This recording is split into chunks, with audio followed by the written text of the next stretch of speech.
Thank you, Council. My name is Ann Mackie, and I'm a member of the Bellingham Neighborhood Coalition.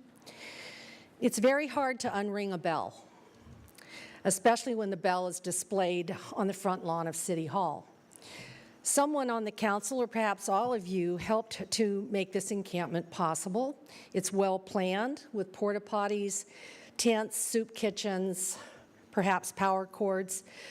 But after listening to your afternoon meeting today, I'm getting the impression that the event has worn out its welcome.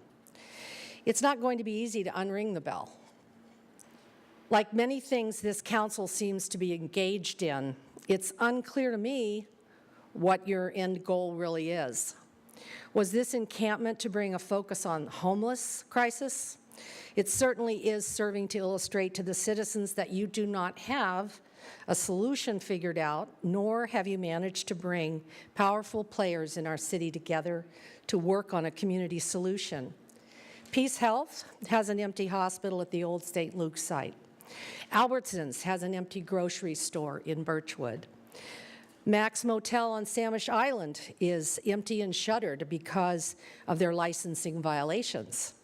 We might not totally agree on what the solutions to homelessness in Bellingham might be, but we can all agree on one thing: encampments are not the answer.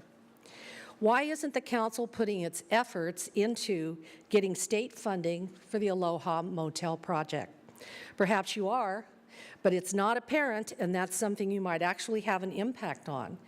Put the pressure on our legislators to get a capital budget done so we can get state funds to back up the $1.59 million we already invested in purchasing the Aloha Motel site. Those funds came from tax-paying citizens, homeowners.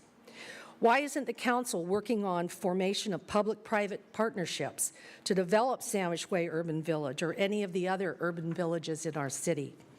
No, instead, you are distracted by a series of what I believe are non-solutions. Number one, forcing backyard cottages into single-family neighborhoods, a sure way to fire up resistance for any future home fund levy, and evidence from Portland tells us that these cost between $50,000 and $80,000 to build. Secondly, you're jumping on this tiny home bandwagon, what appears to be a marketing fad that has not been proven as a viable solution to housing affordability.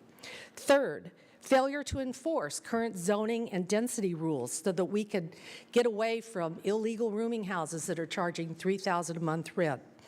Don't overfill. Please don't Ballardize Bellingham. That's our campaign. And get back to the serious business of creating housing solutions, real solutions. Thank you. Thank you, Ann.